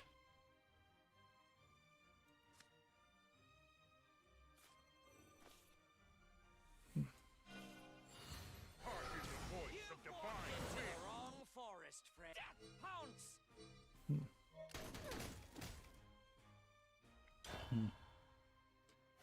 Next, we have a game on Steam called International Tennis Open, which looks to me like it's a tennis game from 1994. Wonder what it originally was on. See, this is kind of the problem you would have. I almost wonder if it was on a Philips CDI, since this says Philips in the background. I wouldn't be surprised if actually this is a CDI game. But since this doesn't have the likes of like a Serena Williams tennis player, who's probably the only celebrity tennis player I can even name, there's very little reason why I'd want to go back and play an old tennis game.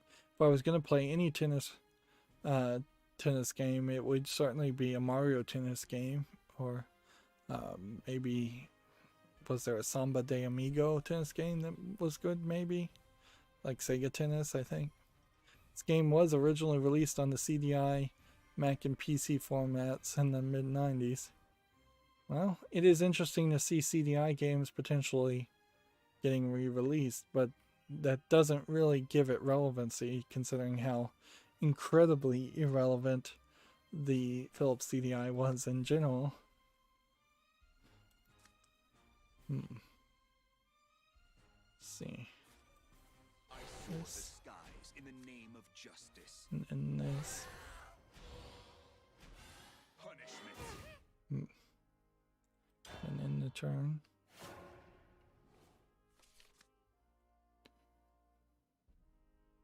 If I can make it one turn, I can possibly win, but I don't think I will.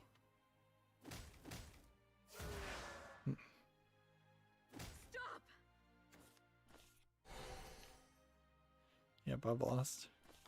Next, we have a game on Steam called Super Ultimatum Quiz, which Ultimatum sounds like is a threat, so I think this person probably doesn't speak English. Everyone.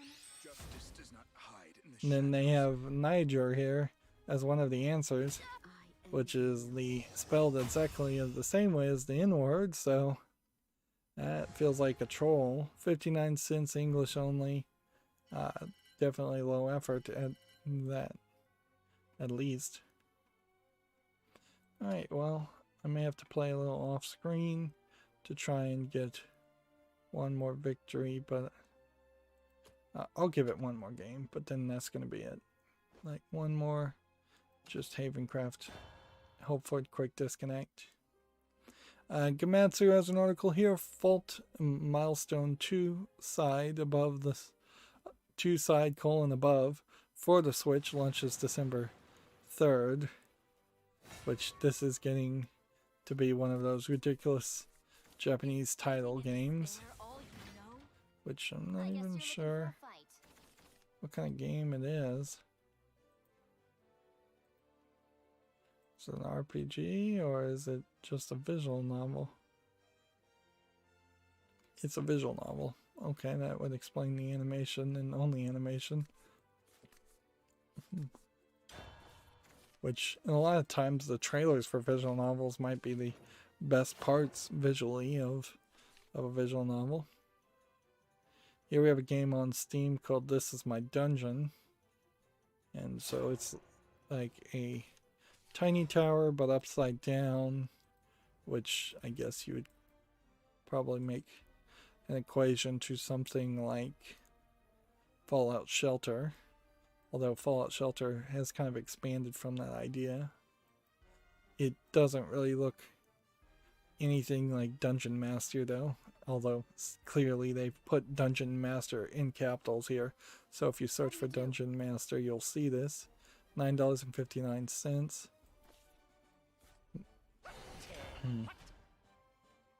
Yeah, it doesn't seem like it has anything interesting on it. It's $9.59. It's English, Japanese, Chinese, and Korean. Yeah, the monsters don't look particularly interesting. I would love to play Dungeon Master at some point, but frankly, it needs a remake. Like, not even a remaster. You can remaster it fine and just make sure it plays well, which I think is, in its current state, it probably doesn't play well on Windows 10. But a full remake is what really should happen. And seems to be little chance that will happen. Let's see. This and this. Next, we have a game on Steam called Pocket Penguin, a Game Boy style adventure, and definitely it looks like a Game Boy game, like Kirby. Yeah. $12.74. We're getting to the point where these Game Boy retro looking games are getting more expensive than even an average game. English full audio, third party EULA. No to that for me. Yeah.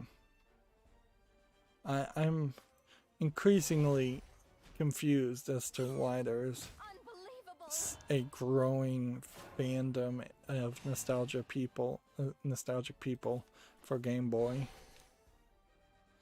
In particular, it just does not make any sense to me.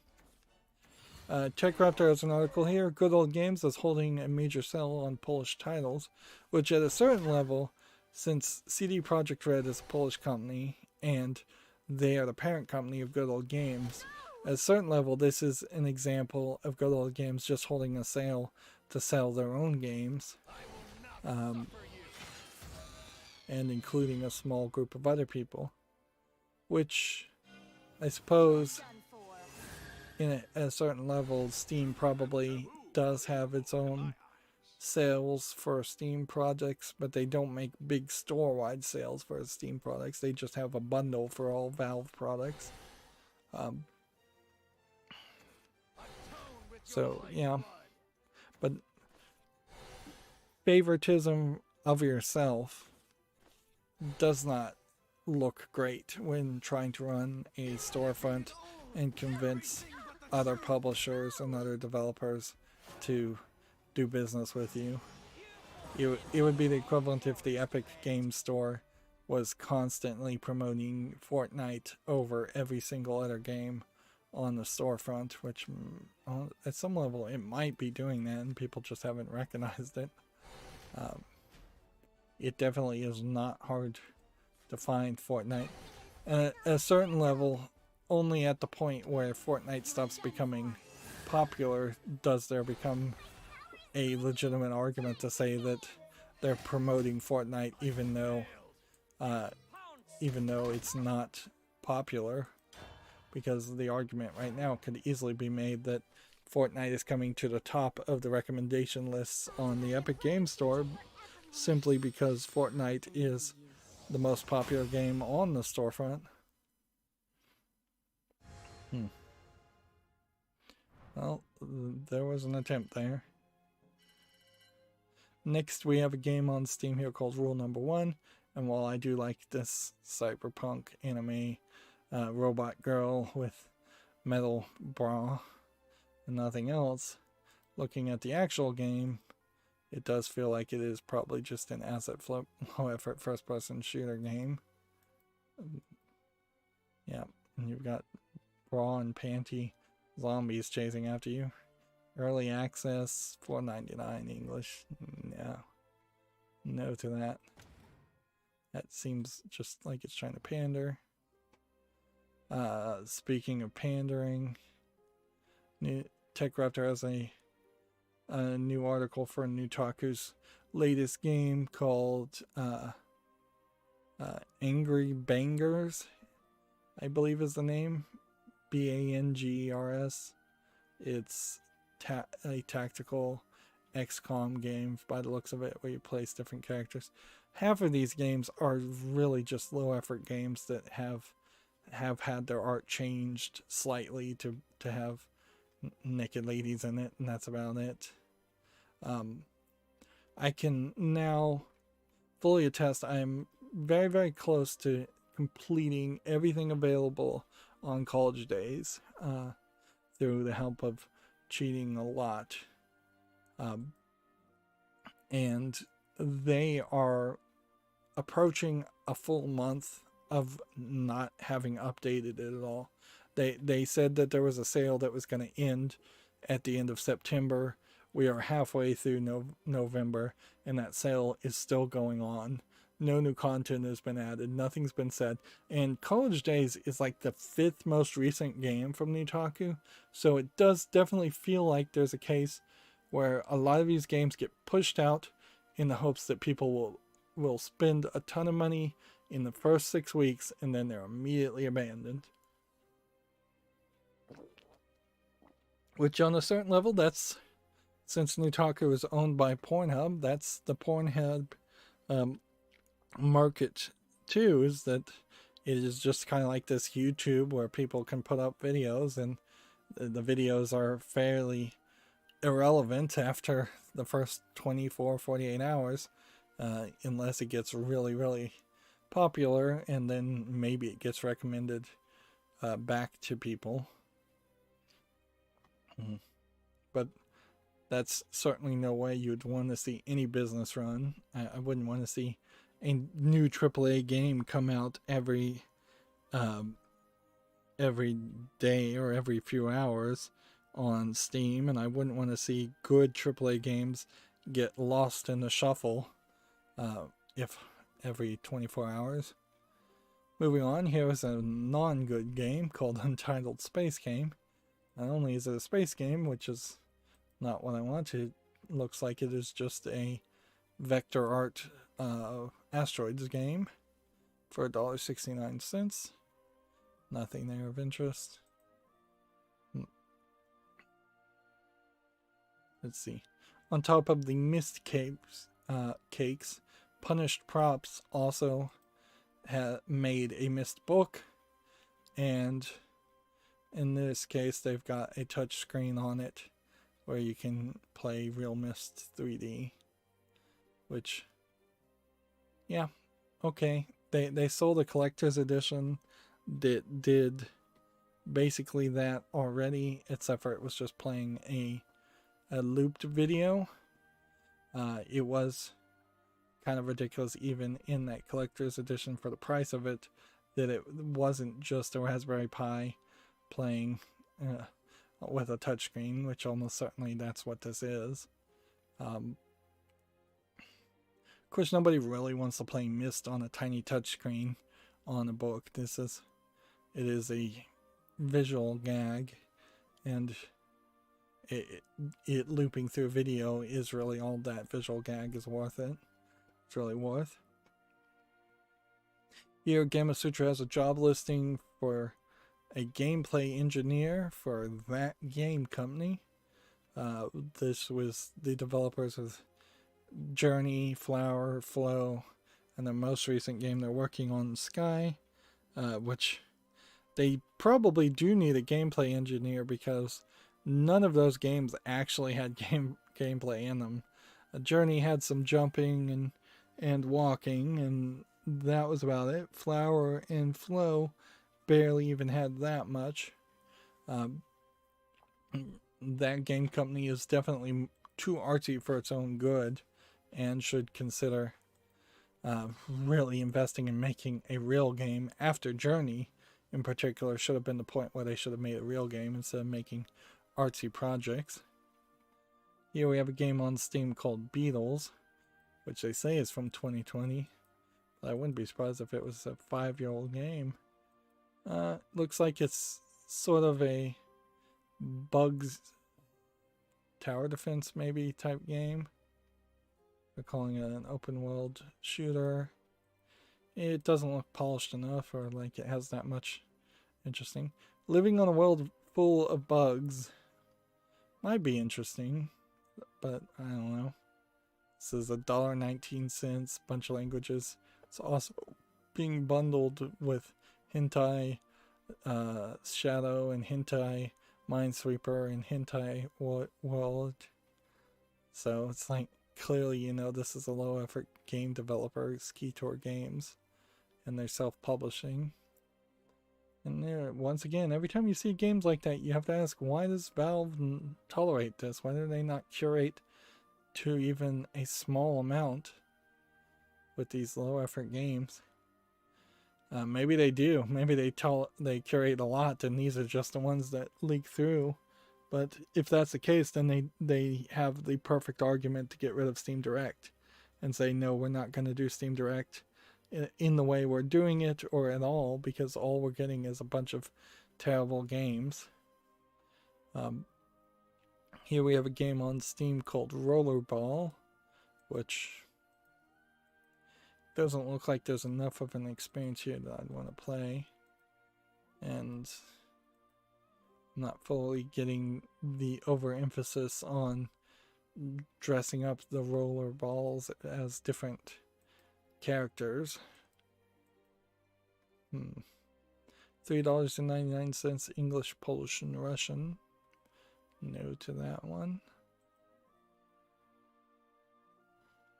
Next we have a game on Steam called Distorted, which is a dark screenshot horror game that shows us absolutely nothing for $3.59. So that can be easily dismissed. 2 more tabs. Next we have a game called Zibalba, I'm gonna say, which looks like it's a dungeon crawling first person shooter. Looks a little rough visually. Looks like it might be a little bit asset flippy in the enemy design. $7.99 English only. At the core of it, though I'm not seeing a game here, this just kind of feels like it's an attempt at something like a Doom ripoff. Doing it way worse than even Doom did. And Doom did it really well. I believe the Steam Fighting game sale is over. And I didn't do anything with that, which is fine. Like, me skipping a fighting game sale is about the best thought possible.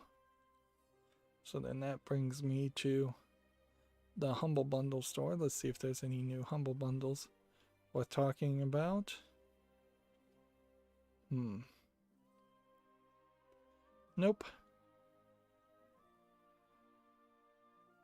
There's a book bundle called Be the Change, supporting the LAA, the ALA, the American Library Association, apparently. Which seems to be trying to promote the idea of getting more books of African nature or African American nature in libraries, which, in all fairness, there probably is room for more books from more diverse writers. Novelists in general and people who tend to write books are somewhat self-segregating, and that is an issue. Let's see, Twitch support has this thing we should talk about that they've just announced. I'm on my Twitter feed. My Gamma Sutra says Microsoft expects the Xbox Series X and S to be in short supply until after the holidays. Okay. The reunion special is going to be hosted by Run Functions. With the original cast of G4 and more. I don't know how many of that is. He's going to be, interestingly, at YouTube and something called /G4 TV. So I guess that's YouTube /G4 TV as a YouTube channel at 9 p.m. Eastern Standard Time. And let's just show the picture here instead of talk about it. But then it's also going to be on the Sci-Fi channel, which I'm not sure there ever really was a connection between the Sci-Fi channel and the G4 Tech TV group. But they're going to play it almost as a rerun at midnight on TV, which they don't really have anything. Actually, Sci-Fi does have like a midnight series that they've been trying to promote at midnight, where it takes every letter in Sci-Fi and it adds it. So it's something called like T, Z, G, Z, or something like that is their midnight Adult Swim equivalent. So yeah, at the moment with this reunion special, it seems to me like there's a YouTube channel called G4 TV that's coming out, and maybe they can get some time slots on Sci-Fi channel, but they are far, far from a point where they are going to announce an actual TV channel. And it's weird to particularly tease that and not have any information.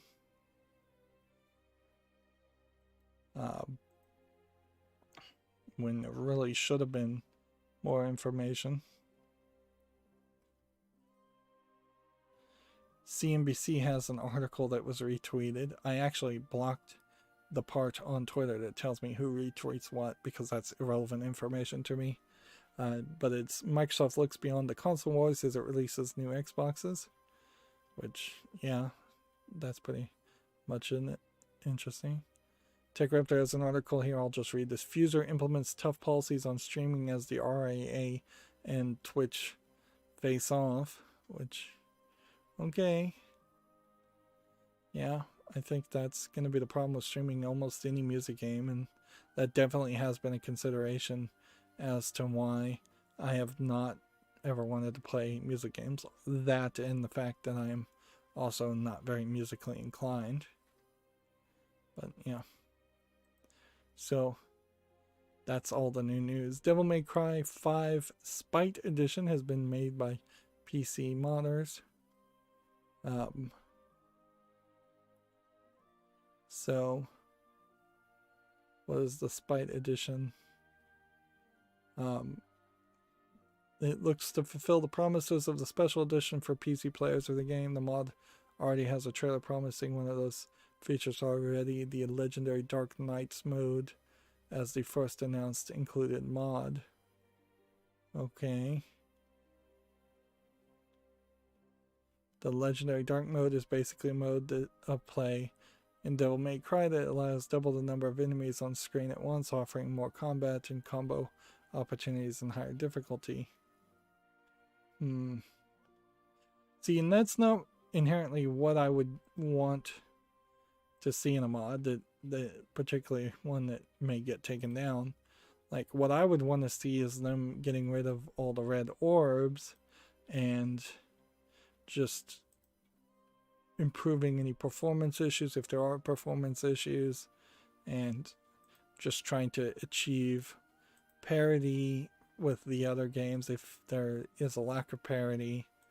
I don't really want anything else changed with Devil May Cry, because I would want to play it just the way it was created, warts and all, with the slight exception of the obvious wart, the giant tumor that is the red orbs and the greediness of the original game creators.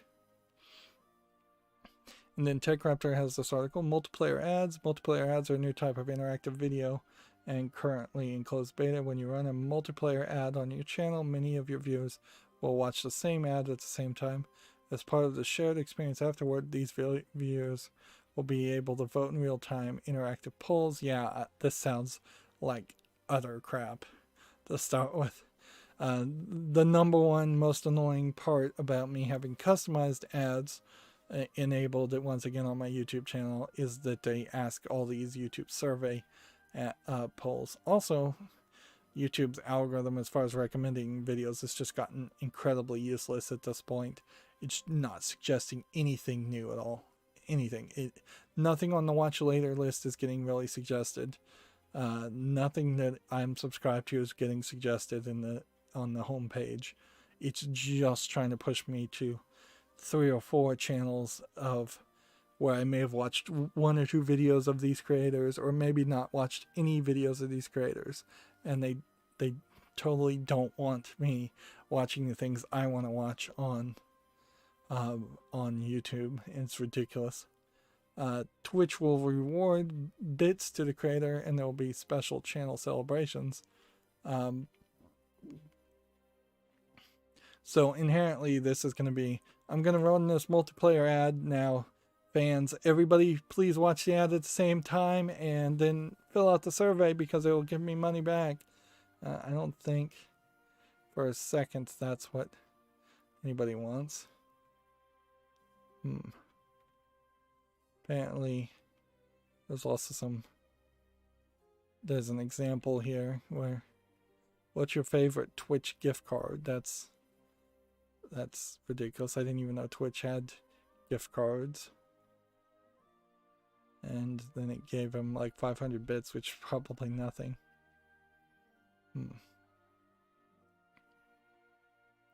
Encourage them to watch and vote in the poll. Each vote in the poll rewards bits to the creator. Yeah, that sounds like garbage. And that totally is not what Twitch should be focusing on. That they should be all hands on deck with copyright programming and dealing with the copyright DMCA claims and nothing else.